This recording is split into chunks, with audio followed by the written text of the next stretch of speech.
Hello, and welcome to a presentation from Learners in Context about child developmental theories. Why look at developmental theories? Each child has a different way of thinking and learning. By looking at different theories of child development, we can try to support students to be successful. There are many factors associated with human development that have potential to impact learning. Cognitive development can influence how students and children process information and how they are capable of thinking.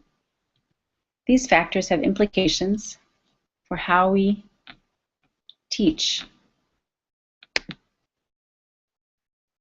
Factors include age, environmental influences, religion, family support, which is the environment, and biological development. As students mature, they are capable of handling more cognitive tasks. We'll be giving a brief overview of 3 child developmental theories that account for some of the aforementioned factors, explaining how these theories relate to education and strategies to use with students based off of these theories. The theories we are going to be exploring today include information processing theory, Vygotsky's theory, and Piaget's theory of child development. Piaget's theory of child development. What is it? Piaget's theory consists of distinct stages of cognitive development that begin at birth and progress through adulthood. Piaget categorized the level of cognitive development into 4 phases, the final 2 of which are crucial for secondary teachers to understand their students. Students begin making the transition from the concrete operational stage towards the formal operation stage throughout their experience in secondary education. During this time, some students may be able to think in a hypothetical manner, while others may not. A teacher must recognize the cognitive abilities of his or her students and adjust lesson plans accordingly. These stages, however, are fluid and can significantly be altered by the surrounding environment. Human beings learn and grow by observing their surrounding world and mimicking it to the best of their abilities. Therefore, when authority figures and peers are either absent or poor examples, the student will not progress effectively between these stages. 2 strategies that related to Piaget's theory include project-based learning and inquiry instruction. Project-based learning has to do with using open-ended questions that become the driving force for the student-centered strategy. Students dream up interesting projects, collaborate with others, and learn to solve problems along the way. Inquiry-based learning is an increasingly popular teaching strategy that centers on the instinctual intrigue to wonder about how things work. Teachers present topics and step back as the students begin driving the conversation. The teacher then becomes a facilitator who spurs on the dialogue and guides the students towards conclusions. The next theory we're looking at is Vygotsky's sociocultural approach. Vygotsky believed in a different starting point than Piaget. Vygotsky argued in his theories that social and cultural elements precede cognitive development. The most important application of Vygotsky's theory to education is in his concept of a zone of proximal development, ZPD. This concept is important because the teachers can use it as a guide to a child's development. It allows a teacher to know what a student is able to achieve through the use of a mediator, and thus enables the teacher to help the child attain that level by themselves. ZPD promotes maximum cognitive growth. ZPD is the range that a child can perform with the help and guidance of others, but cannot perform independently. Vygotsky identified 2 levels of development as 1. Actual development, which is the upper limit of tasks one can perform independently, and 2nd, the level of potential development, the upper limit of tasks that one can perform with the assistance of a more competent individual. Strategies to use from Vygotsky's theories is the first, scaffolding. Scaffolding or assistance is the most effective when support is matched to the needs of the learner. This puts them in a position to achieve success in an activity that they would previously not have been able to do alone. Some processes that aid effective scaffolding are gaining and maintaining the learner's interest in the task, making the task simple, emphasizing certain aspects that will help with the solution, controlled the level of frustration of the child, and demonstrate the task. The next strategy of the Vygotsky Theory is sociocultural instruction. Child development is the result of interactions between children and their social environment. These interactions involve people, parents and teachers, family and friends. They also involve cultural artifacts, such as books or toys, as well as culturally specific practices in which a child engages in the classroom, at home, or on the playground.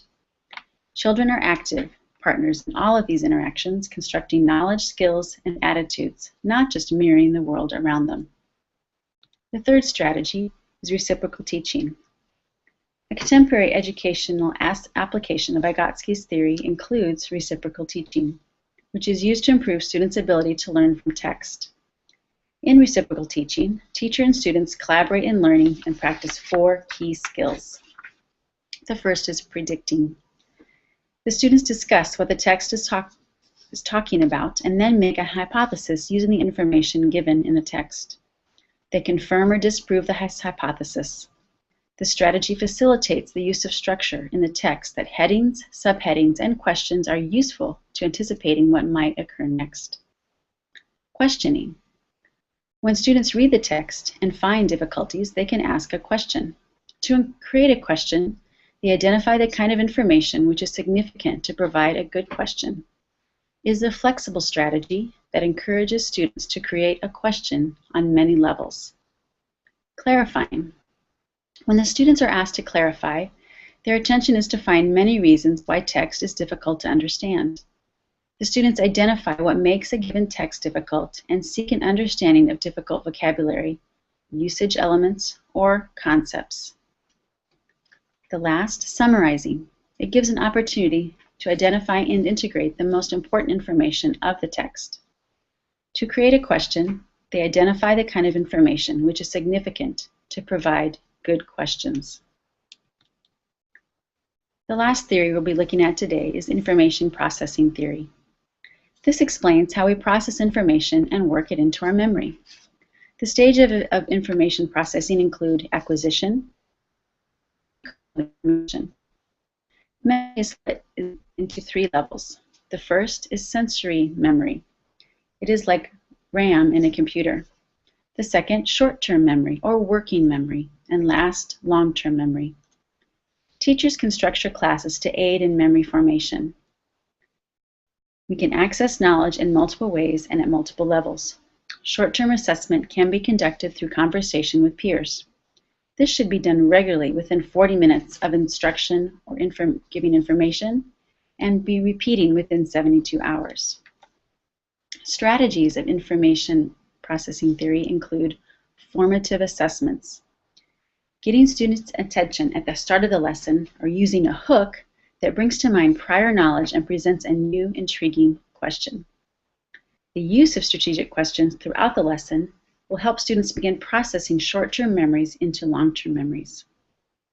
Also, exit slips and tests can also function in a similar manner as questioning and can be used as formal assessment. This could work well at the end of a class period or within the 72-hour time frame to review newly learned concepts.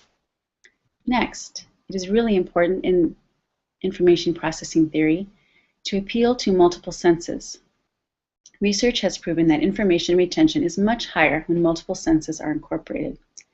Teachers can present information visually through pictures, diagrams, or videos. The next strategy in this theory is modeling instruction. The teacher models effective methods for the acquisition of new content material and the way to incorporate it into long-term memory.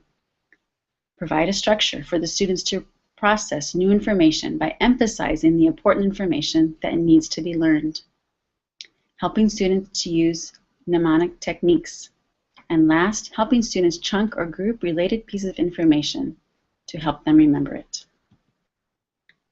As we look at all of these theories, what does it look like in the classroom? The classroom needs to be an environment where students feel safe and can take risks. It is important that they feel they have a choice in how or what they do in terms of classroom assignments and activities. By eliciting student voice, students will have a bigger buy-in to the lesson and hopefully will be more engaged. Ideally, as a teacher, we would like to see students be inspired to seek out knowledge themselves. For this to happen, teachers need to take an interest in their students and find out the ideas and questions that the students have about the current content area. The students need to see passion and interest that the teacher has about the content area. If teachers do this effectively, students will be more invested. When students are more emotionally invested, they are more motivated and pay better attention. Creativity in planning various learning activities can meet different learning styles of students and keep the interest of the students in the classroom. One important aspect is incorporating cooperative and group learning, which depends on mutual respect for one another and the teacher, a willingness to share ideas and listen to others, active participation from all parties, and a positive atmosphere.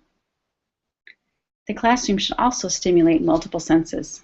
This can be accomplished through labs, visually, by classroom posters or presentations, and engaging in activities that require movement. Finally, ideas, questions, and experiments should come from students, not always from the teacher. This could manifest itself in a question wall or things we want to explore bulletin. I hope you enjoyed this presentation from the Learners in Context Child Developmental Theories. Thank you.